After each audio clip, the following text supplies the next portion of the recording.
ধন্যবাদ এই ভাইটিকে, তিনি মনের কথা, বাংলাদেশের সাধারণ জনগণের মনের কথাগুলো প্রকাশ করছেন। ইতিমধ্যে আপনারা জেনে গেছেন কড়াইলে বস্তিতে আগুন দেওয়া হয়েছে পরিকল্পিতভাবে। আমরা জয় বাংলা সৈনিকেরা আমাদের জায়গা থেকে সর্বোচ্চ বলার চেষ্টা করছি পরিকল্পিতভাবে কিভাবে আগুন লাগানো হয়েছে। শুনতে থাকুন আর দেশবাসীকে দ্রুত শেয়ার করবেন জয় বাংলা সৈনিকেরা, যাতে করে বাংলার মানুষ জানতে পারে, বুঝতে পারে। দেখতে থাকুন। এই যে করাইল বস্তিতে ইউনুস ইচ্ছা করে আগুন লাগাইছে, আমি ইচ্ছা করে বলতেছি কারণ ইউনুসের বিশেষ সহকারী স্বীকার করছে যে এখানে ইউনুস হাইটেক পার্ক বানাবে। অনেকদিন যাবত এটা প্ল্যানিং। এই প্ল্যানিং করতে গিয়া হাইটেক পার্ক বানাতে গিয়ে এত নিরীহ মানুষকে আজকে বাসস্থানহীন করছে এই ইউনুস সরকার।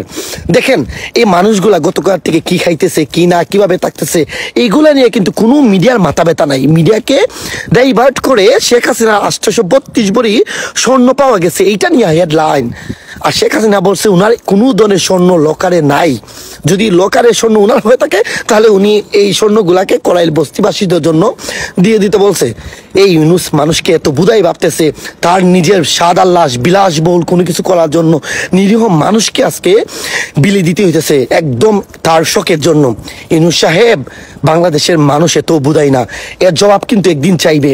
আজকে এত মানুষকে মেরে, এত মানুষকে হত্যা করে আপনি ভাবতেছেন সুখে থাকবেন, বাংলাদেশ থেকে পালিয়ে যাবেন। হবে না, বাংলার মানুষ আপনাকে বেঁধে রাখবে। জি, দেখলেন তো, বস্তিবাসী, কড়াইল বস্তিবাসী ভাই বোনদের দৃষ্টি আকর্ষণ করে বলতে চাই, সবাই যমুনা চলে যান। আপনাদের জন্য রয়েছে 832 ভরি স্বর্ণ।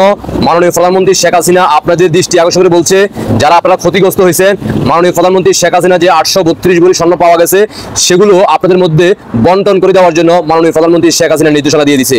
তাই আপনারা আর দেরি করবেন না, সবাই সবার জায়গা থেকে রুখে দাঁড়ান, গর্জে উঠুন, যমুনা ঘেরাও করুন, মাননীয় প্রধানমন্ত্রী শেখ হাসিনার স্বর্ণ উদ্ধার করুন, আপনারা বন্টন করে নেন, ভাগাভাগি করে নেন। জয় বাংলা সৈনিক ভাই বোনদের দৃষ্টি আকর্ষণ করে বলবো, সর্বোচ্চ শেয়ার করবেন। বাংলার মানুষ জানতে হবে, দেখতে হবে, দেশবাসীকে দেখার সুযোগ করে দিবেন। আপনাদের ব্যক্তিগত মতামত অবশ্যই কমেন্টে জানিয়ে দেবেন। আল্লাহ হাফেজ।